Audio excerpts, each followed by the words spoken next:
Bien le bonjour à toutes et à tous. Voilà, on se retrouve pour une vidéo explicative pour comprendre comment on va calculer la suite de Fibonacci, le nombre d'or, et puis avec le nombre 1 et 5. La suite de Fibonacci, c'est 1 divisé par la racine carrée de 5. Voilà, c'est ce qu'on appellera la base. Bon, fois autant de fois par le nombre d'or, si on veut calculer un nombre de la suite de Fibonacci. Alors, et on va aussi le diviser autant de fois par le nombre d'or pour obtenir des décimales ou en supprimer sur ce nombre pour arriver à faire un nombre d'une somme ronde. Par exemple, on va calculer le nombre 89 de la suite de Fibonacci, qui est le 11e nombre de cette suite.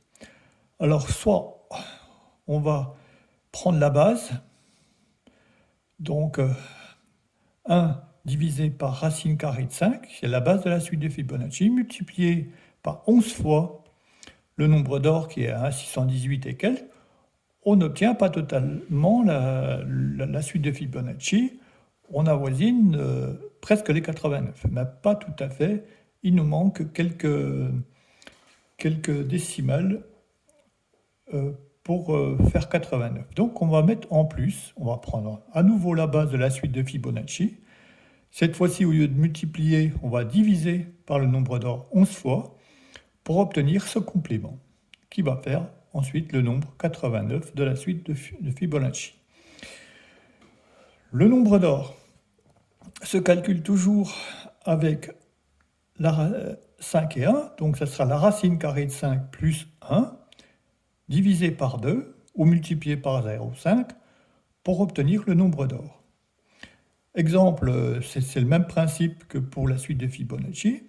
Si on veut produire ce nombre, 1670, 761, qui est assez particulier, il va falloir donc prendre racine carrée de 5 plus 1 divisé par 2, qui est le nombre d'or, multiplié par autant de fois le nombre d'or, donc 24 fois, parce que c'est le 24e chiffre de la suite qu'on va dire du nombre d'or, parce que je dis ça comme ça, mais voilà. Donc c'est pareil, on va le faire 24 fois, donc on a 16, 77, 61, mais avec du positif, qui veut dire avec des décimales. Donc on va faire le moins. Donc cette fois-ci, ça sera le nombre d'or moins 1, qui va faire 0,618 divisé, cette fois-ci multiplié, par le nombre d'or, 24 fois, comme je dis, autant de fois, pour arriver à supprimer ces décimales du nombre 16, 77, 61. Voilà ce qui est fait. Le nombre pi, c'est produire un nombre avec la base de la suite de Fibonacci. Le voici. Donc, qui est 1 divisé par racine carrée de 5, fois 50 fois le nombre d'or. Bon, le nombre d'or, on sait qu'il est égal à 2 fois le sinus de l'angle 54 degrés. Alors ensuite, ce nombre-là, le voici, il sera fractionné, qui veut dire il sera, si vous aimez mieux, divisé en deux. On va faire une part, que j'ai choisi parce que ça tombait parfaitement bien. Voilà, je ne sais pas si c'est le hasard.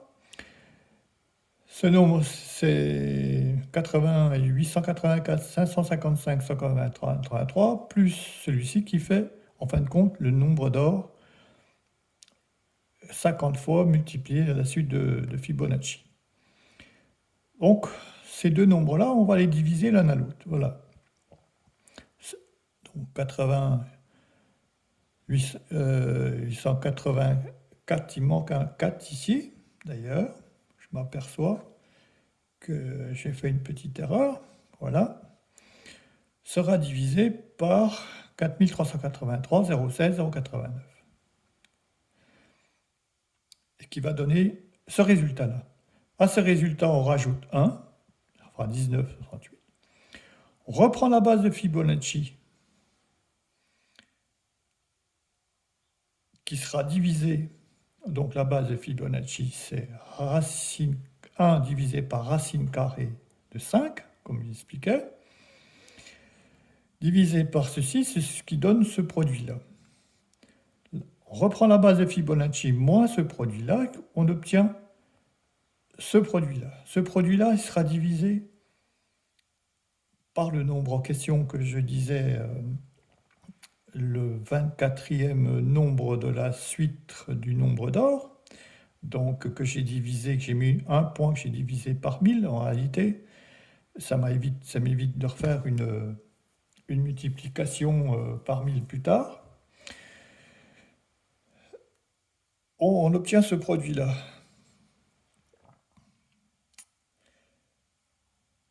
On obtient ce produit-là. La suite de... voilà, et on reprend le nombre 89 de la suite de Fibonacci, qui est le 11e, multiplié par 100, qui fera 9900. De ce nombre, on retranche ce 0,0025, 0,33. Voilà, on obtient pas tout à fait 89 000. Mais c'est hyper précis ce nombre, en réalité, parce qu'on va le diviser 24 fois par le nombre d'or pour obtenir ce nombre-là. Ensuite, ce nombre il sera divisé par le nombre d'or divisé par 6. C'est-à-dire ce nombre-là, c'est le nombre d'or, et il sera le nombre d'or divisé par 6, ou sinus 54 degrés divisé par 3, comme vous voulez. Ce qui donne ce résultat-là. 1 va diviser ce résultat, toujours 1, pour obtenir la valeur de pi à 24 décimales. Voilà. Donc on a un pi qui est légèrement plus faible, puisque ici c'est 1,3, la valeur de pi.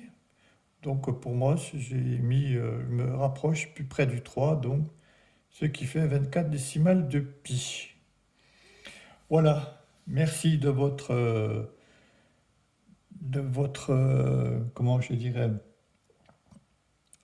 facilité à essayer de me comprendre, parce que c'est pas, j'ai pas l'argument très technique, mais c'est efficace. Bonne journée à vous.